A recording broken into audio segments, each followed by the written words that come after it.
ការធ្វើអត្តឃាតបានคล้ายទៅជាបញ្ហាសោកសង្រេងខ្លាំងបំផុតដែលឆក់យកជីវិតមនុស្សរាប់រយនាក់ក្នុងមួយឆ្នាំនិងបន្សល់ទុកនូវស្លាកស្នាមយ៉ាងជ្រាលជ្រៅដល់គ្រួសារនិងសហគមន៍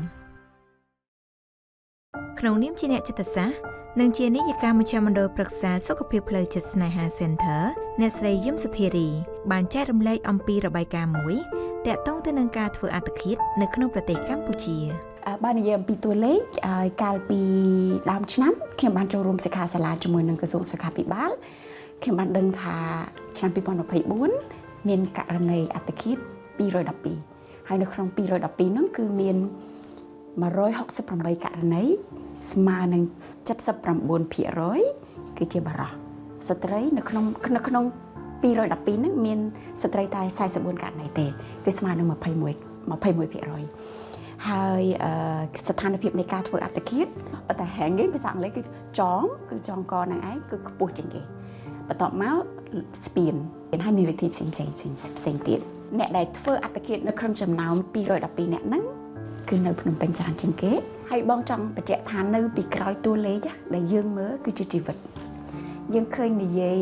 ជាតួលេខប៉ុន្តែ behind នៅពីក្រោយតួលេខគឺជាជីវិតចឹងបានវាធំហើយបានបងបញ្ជាក់ថា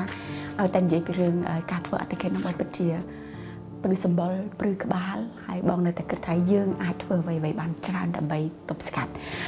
ចំពោះរឿងអត្តឃាតមួយនេះបើសិនបើយើងមិនមានវិធានការទេអត់មានផ្លូវចុះទេមានតែផ្លូវកើនឡើងដោយសារបញ្ហានេះនៅបន្តកើតមានតើអត្តឃាតអាចចាត់ទុកជាជំងឺផ្លូវចិត្តដែរឬទេលោកអឹងវ៉ានីអ្នកជំនាញផ្នែកអប់រំកុមារតូចជាស្ថាបនិកនិងជានាយកប្រណិប័តនៅសាលា Kinder Early Learning បានលើកឡើងថាការធ្វើអត្តឃាតហ្នឹងគេអត់ចាត់ចូលជំងឺផ្លូវចិត្តទេប៉ុន្តែវាគឺជាព្រឹត្តិការណ៍មួយដែលកើតឡើងដោយសារជំងឺផ្លូវចិត្តអញ្ចឹងមុននឹងធ្វើអត្តឃាតហ្នឹងវាថាពីមនុស្សធម្មតាមានន័យថាដូចយើងអញ្ចឹងទៅមនុស្ស stress ទៅ stress រ៉ាំរ៉ៃទៅធ្លាក់ទឹកចិត្តយូរដោះស្រាយអត់ចេញហើយបានទៅប៉ុនប៉ងសម្រាប់ខ្លួនហើយបានទៅសម្រាប់ខ្លួនធ្វើផែនការសម្រាប់ខ្លួនអញ្ចឹងវាដំណើរការហ្នឹងវែងមែនតើហើយបើនិយាយពីធ្ងន់វិញពីពិបាកវិញពិបាកខ្លាំងអស់កម្រិតតែគាត់ឡើងចង់រកទោះបីជាអត្តឃាតនៅបន្តកើតមានក៏ដោយក៏អ្នកស្រីយឹមសុធារីបានសង្កត់ធ្ងន់ថាយើងពិតជាមានវិធីដែលអាចជួយសង្គ្រោះអ្នកមានបំណងចង់ធ្វើអត្តឃាតបានចំណែកមួយទៀតដែលយើងគួរកត់សម្គាល់នៅពេលដែលគេមុននឹងធ្វើអត្តឃាតតាមការស្រាវជ្រាវបង្ហាញថាគេរកឃើញថាមុននឹងធ្វើអត្តឃាតគាត់ប៉ុនប៉ងយ៉ាងហោចណាស់ក៏20ដងដែរប៉ុន្តែដោយសារតែយើងជាសមាជិកគ្រួសារជាមិត្តភក្តិជាដៃគូស្វាមីភរិយានឹងអត់សម្គាល់ឬក៏អត់សម្គាល់ឬមួយទៀតអត់យកចិត្តទុកដាក់គ្រប់គ្រាន់ក្នុងការស្ដាប់ឮសារព្រមានរបស់គាត់ហ្នឹងជាទូទៅឃើញការងាររបស់ខ្ញុំកម្រមានអ្នកណាដែលគិតភ្លាមទៅសម្រាប់ភ្លាមគឺគេប៉ុនចឹងមិនគេមានពាក្យថាប៉ុនប៉ងធ្វើអត្តឃាតនិងការធ្វើអត្តឃាតបានសម្រេចហ្នឹងចំណែកឯការស្ដាប់ក៏ជាវិធីដ៏ល្អផងដែរយើងធ្វើដំណាក់កាលទី1ហ្នឹងភាគច្រើនមនុស្សអត់ស្ដាប់ខ្លួនទេបើយើងស្ដាប់គាត់ដោយយកចិត្តទុកដាក់ហើយដូចយើងគាត់បានដោះ stress ខ្លះបន្តិចដូច stress គាត់មួយតោនអញ្ចឹងយើងដាក់ដោះតែ1គីឡូ2គីឡូចេញហ្នឹងក៏ពជាឲ្យស្ដាប់ខ្លួនអញ្ចឹងមានន័យគាត់យើងស្ដាប់ដោយមិនវិនិច្ឆ័យហ្នឹងក៏ជួយដែរហើយជាពិសេសអ្នកដែលគាត់គោរពអ្នកដែលគាត់ស្រឡាញ់ព្រោះអីគាត់មិនដែលទៅនិយាយមួយអ្នកផ្សេងគាត់និយាយមួយអ្នកដែលចិត្តដិតអាចជាមិត្តភក្តិអាចជាគ្រួសារអាចជាពុកម្ដាយអញ្ចឹងទៅបើយើងគ្រាន់តែកុំវិនិច្ឆ័យជួយបានច្រើនមែនទេ